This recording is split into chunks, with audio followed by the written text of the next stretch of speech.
Everyone. Today we are going to discuss a few of the well-written answers by the students in the subject gender sensitization. The first question, what is gender? Why should we study it? Gender is the identity of a person to which he or she relates or identifies with. It may be same or different to the sex declared at the time of the birth. Example, male, female, transgender, etc. Studying about gender helps to create awareness about the different genders. It helps to understand the psychology and behavior of others in order to empathize with them. It helps restore dignity of others. It helps us to see all people equally and provide equality in society. Same question. Gender is a social constraint used to identify a person in the society. It is usually mistaken as the sex assigned at the time of birth of a person. It is important that we study gender because most people consider just two genders, like male and female, while there are a total of 60 genders. To understand major elements of life, like sexual orientation, pronouns, etc., of a person, it is crucial that we understand their gender. Same question, what is gender? Why should we study it? Gender is a physical identification of a human being. It has become a sensitive topic at this age as there are many genders. Gender has also become a sensitive topic as it carries a lot of emotional trauma. All of you notice this beautiful vocabulary. A lot of emotional trauma for a person as they might be confused with their gender and had bad experiences.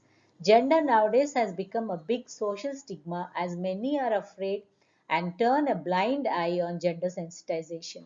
Gender should be studied so that a person's feelings or emotions are not hurt. We should learn about different genders, and gender isn't considered between masculinity and femininity. There are a lot of stereotypes towards gender as different societies have different understandings towards time. Before the social stigma, the during old times they weren't allowed to have a choice of their own. We should socialize about gender sensitization towards our younger generations and make them feel comfortable with their gender. Next question. List three important aspects of being a good wife from the extract Share the Load. Students, here this answer is incorrect because Share the Load is written by an American author, Judy Brady. There, she writes in a satirical manner. But if you look at this answer, it is a generalized statement like the important aspects of being a good wife are should be supportive, should be encouraging, should help them when need suggestion. These are all generalized statements.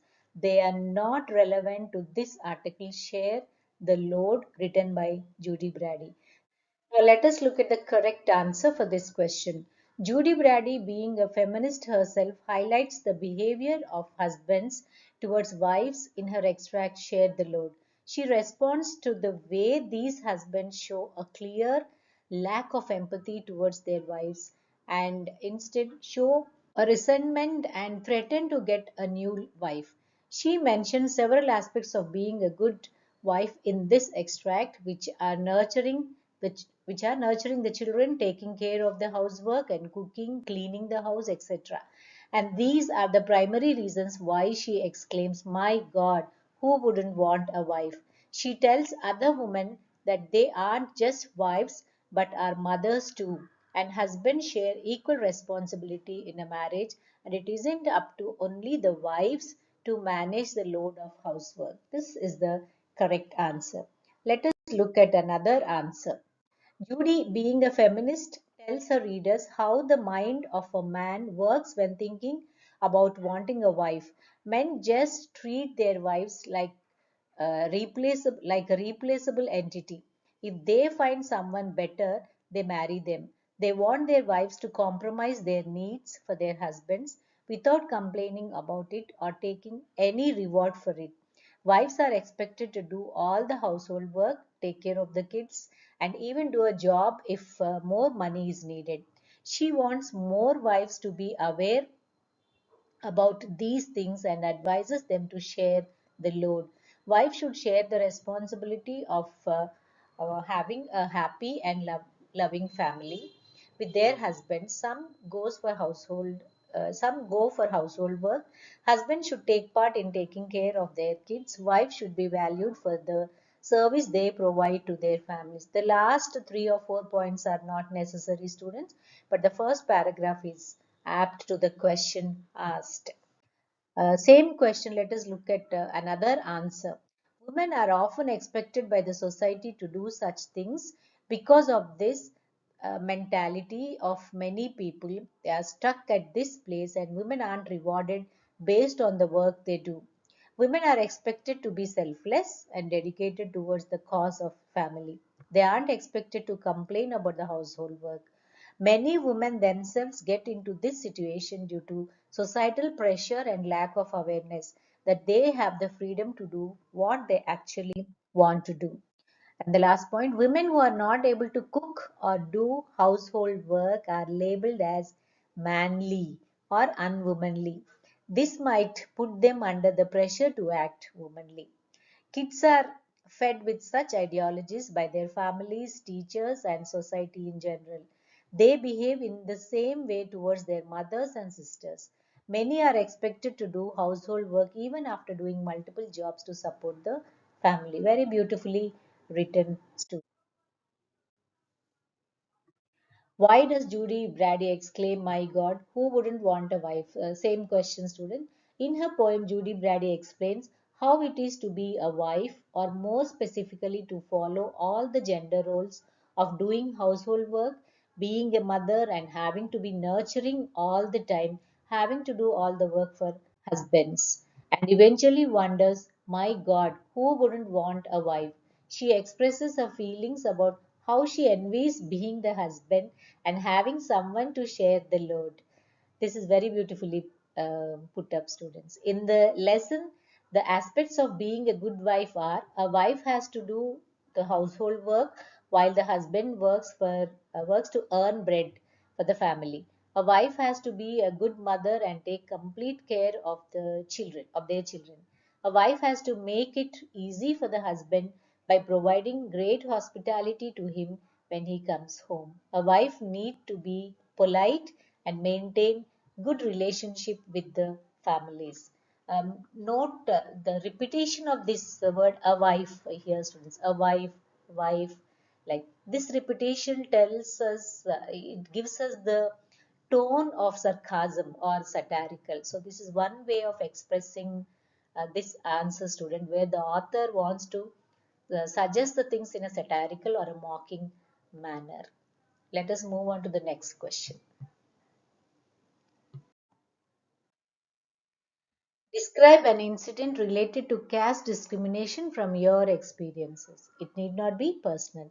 So, today our society has seen many changes in the stereotypes and discrimination against race, color, and which are considered crime. Even in an educated society where knowledge regarding the skills and art is promoted, we see a lot of people are forced to consider their family profession. If a person from high class wants to learn styling and work as a hairdresser, it is not considered as a good job or a decent job.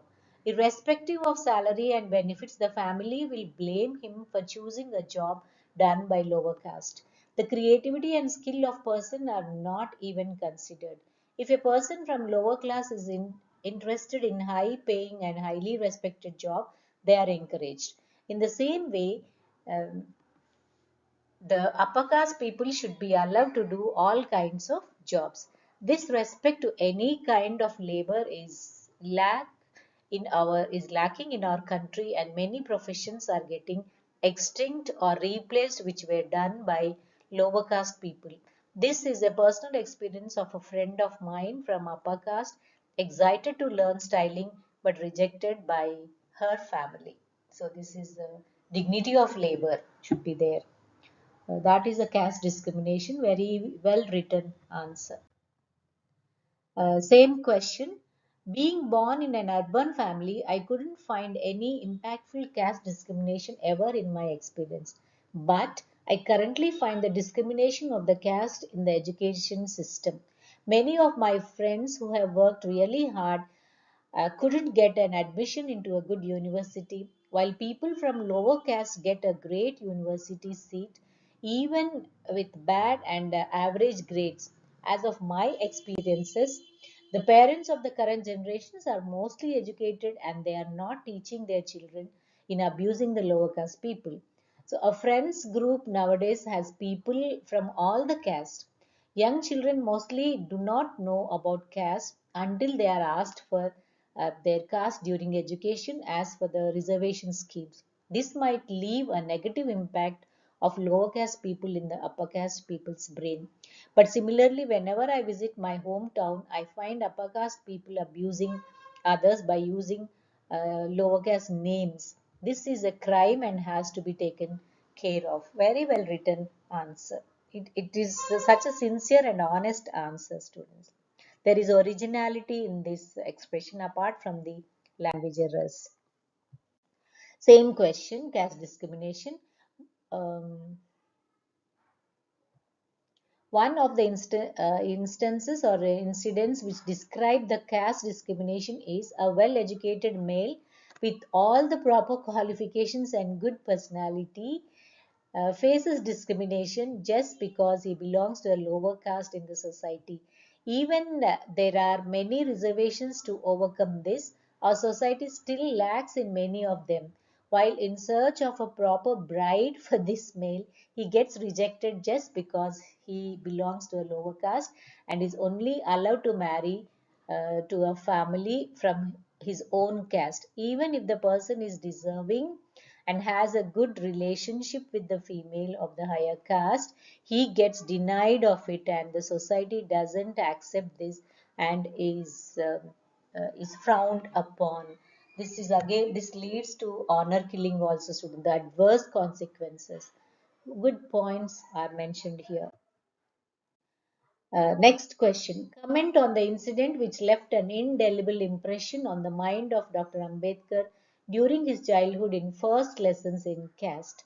It is very sad to witness or learn about the incident that has taken place to Dr. B.R. Ambedkar during his childhood in first lessons in caste.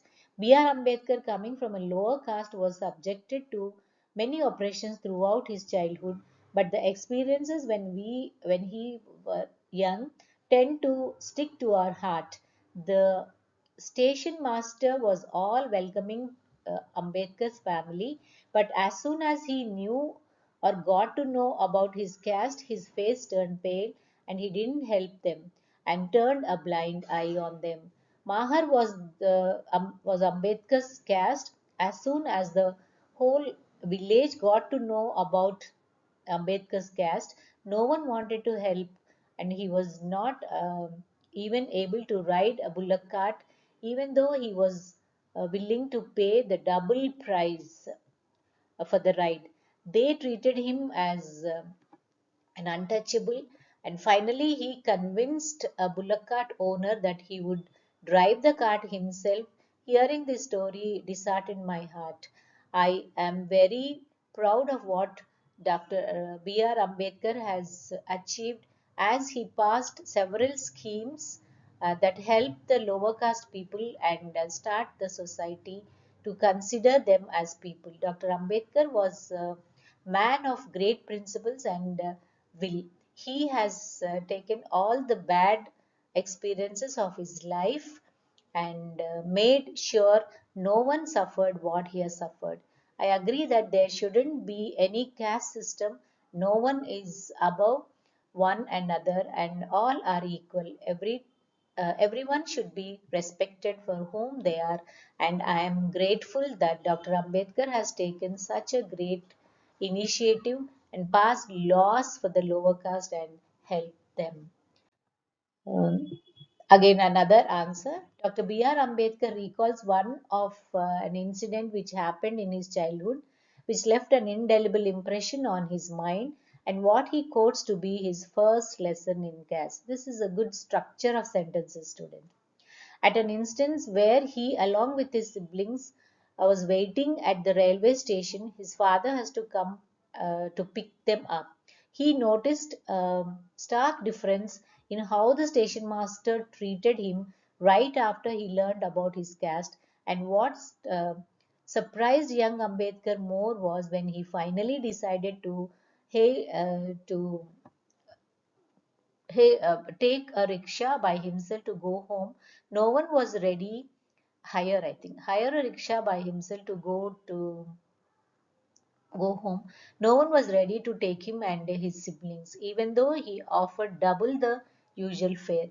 This was because the station master had informed them about his caste, which is why they uh, did not want to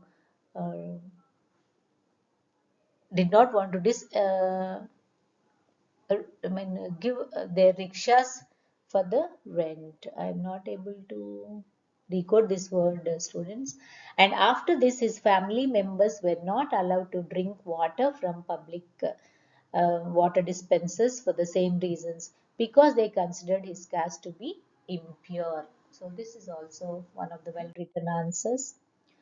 And next question: are boys taught housework while growing up? Discuss your experiences at home. One experience that astounded me recently at home, and it left a long lasting impression on me, that how our elders unknowingly endorsing some ideas that promote a male dominated social structure. My sister usually wakes up at 10 a.m. roughly on weekends. My mother and grandmother always lament that she is a girl, she is not even helping with household chores. After contemplating their complaints, one thing that surprised me, that they never ever told me to do any household work, or in fact any work in helping family, just because I'm a boy. So this is a kind of confession and revelation, students. Personally, I liked it. Same question. Traditionally, boys are not taught household work. Instead, they are raised to be a manly man. Stereotype where the boy is supposed to project emotionless, fearless, and dominant gender in the society. While growing up, boys are taught to take up the patriarchal position in the family. Many of us take things for granted, where the Barbie dolls are for girls and the cricket bat and football is for boys. We have been programmed to practice these ideas.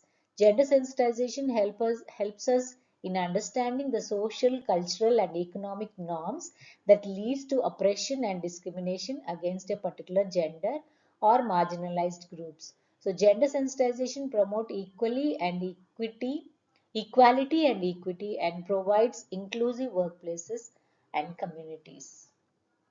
Okay. Next question. How did the girl's family in Radham fight against the cruel social customs that tried to oppress them? Naming a lower caste woman as Joginis is one feature of upper caste power in Telangana districts. In Ranam excerpt, the author shares her experience as being a Madiga girl, that is a lower caste girl, that is lower caste girl child amongst the social evils prevailed in her time. One morning she wakes up to the surprise that her father wants her to go to a faraway town to study. The air is filled with anxiety, and little did she know about the unfair and cruel practice of Joginis. The upper caste men in her place decided to give her the title Jogini. Wherever uh, whoever is chosen to be Jogini had to stay in the temple, serve the deities, and the upper caste men use these girls for their sexual needs. It is nothing but slavery and prostitution in favor of the landlords and upper caste men in Telangana. To go against this social custom, the girl's family decided to send her away to other town so that she could study further and be safe.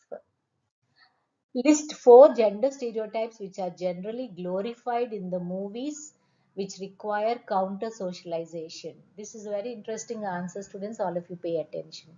Stereotypes glorified in the movies. Nerdish girls aren't attractive. They should be more talkative and should wear revealing clothes, Western outfits in order to look more appealing. Most of the women in the movies don't have baggage of relationships in their past. The male protagonist is showcased as the only man of her life. That's what we discussed. You remember, students? The girl's aim is to find a man and fall in love with that man. Many movies have shown scenes that involve body shaming. Usually, the friend of the female protagonist suffers this kind of discrimination. Two friends will be there, and the girl beside the heroine or the protagonist is the victim. Example: a good looking chick and a fat chick, deadly combination. This is the dialogue in Arjun Reddy movie, student, which has to be condemned. Most women of the movies are shown as a kind of submissive and are expected to bring glory to the life and male protagonist. They are expected to mend the lives of men and take good care of him further. One of the most stereotypical cases is men fight to protect women. The lone wolf stereotype, you remember? Women are shown as weak and men are always given action sequences to fight with the bad people to protect the girl, his girl. There are only a few movies that have shown the scenes of women being courageous to fight for themselves.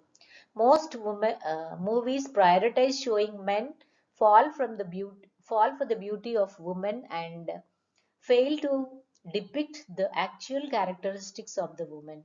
The romantic relationship between the boy and the girl is never based on individual characteristics. It is always adoring the beauty of each other. Next, last question, students. What is PC and PNDT? Write two salient features of PC and PNDT Act.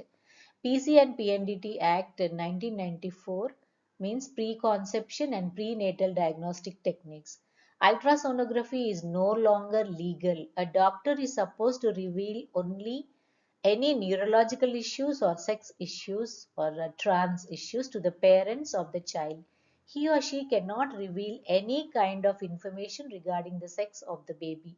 Any person who puts advertisements of any form depicting the conduction of these tests is liable to a punishable offence and is chargeable up to 10,000 rupees of penalty. No institute or clinic is allowed to conduct any kind of ultrasonography test on pregnant women. For the prohibition of sex, the act provides selection before or after conception. This is the answer, and that's all, students. These are the answers. I really like them very much. If you have any queries, put them in the comment section. And if you really want an answer for any question, do not hesitate to put it in the comment section, students. Now, the next question. Do you agree with the ideas of the eminent educationist Krishna Kumar in his article Growing Up Male? Krishna Kumar, in his article Growing Up Male, mentioned how lack of interaction between male and female leads to fear of women in male. How to suppress that feeling? In order to suppress that feeling, males start being dominant, leading to aggressive and dominating behavior towards female. I agree to the author's point to a greater extent because when a human being is separated from the opposite gender, there arise many questions which will be raised regarding why it is done.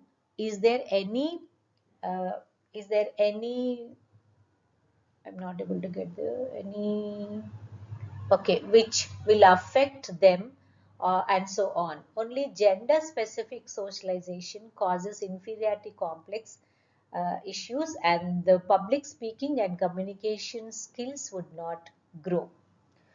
This leads to personality degradation when the opposite genders do not socialize together. There is high possibility of not knowing how to behave with each other, leading to wrong behavior. Thus, keeping in mind all the above reasons, I agree with the point of the author Krishna Kumar, sorry. Same question. Do you agree with the ideas of famous educationists? Yes, I agree with the ideas of the eminent educationist Krishna Kumar in his Growing Up Male, in his article Growing Up Male. Our society has taken a wrong stereotype in masculinity. Due masculinity, we are so sensitive towards this topic, and young boys are brought up to be aggressive, strict, protective, and talkative. They fail to incorporate how to interact with others, especially females, and how to act towards them. Many schools, colleges that have co-education make boys and girls sit on other sides, that means different sides, which leads to no interaction between them, due to which it leads to a fear of women. Once they are in a relationship with a woman, they start to be aggressive and overshadow, leading in unhappiness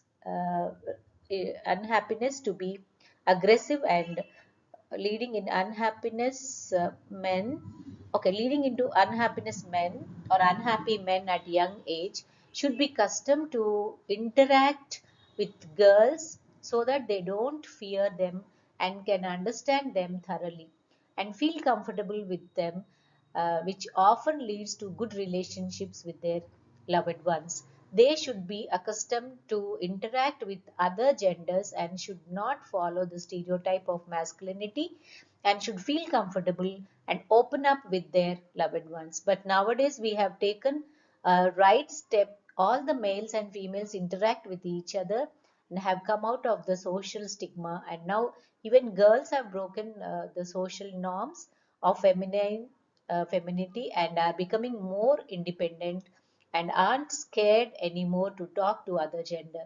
We have taken a right step and can see many relationships in the coming future. So this is the personal opinion expressed, students. So that is how you should try to answer the questions in your own way. Another answer. Krishna Kumar in his Growing Up Male shares his ideas on how boys should be raised by family, school and society. He states that boys should be taught to respect women and treat them as equals. Yes, I agree to the idea shared by Krishna Kumar in Growing Up Male, because he states that every minute reason for boys being raised, brainwashing them to be more powerful and strong than girls. He states that every boy should respect girl and give her the same rights she possesses. Giving women their own private space and respecting their words is the most important uh, point stated by him. At last, he states that girls should be respected, and if a girl says no, then it's a no for sure. No man has the right to reconsider the words of a woman. Most of the time in the movies, they show if a girl says no, it means yes. This is a wrong notion we have discussed in the class, students. In the movies, this kind of misunderstanding is highlighted many a time.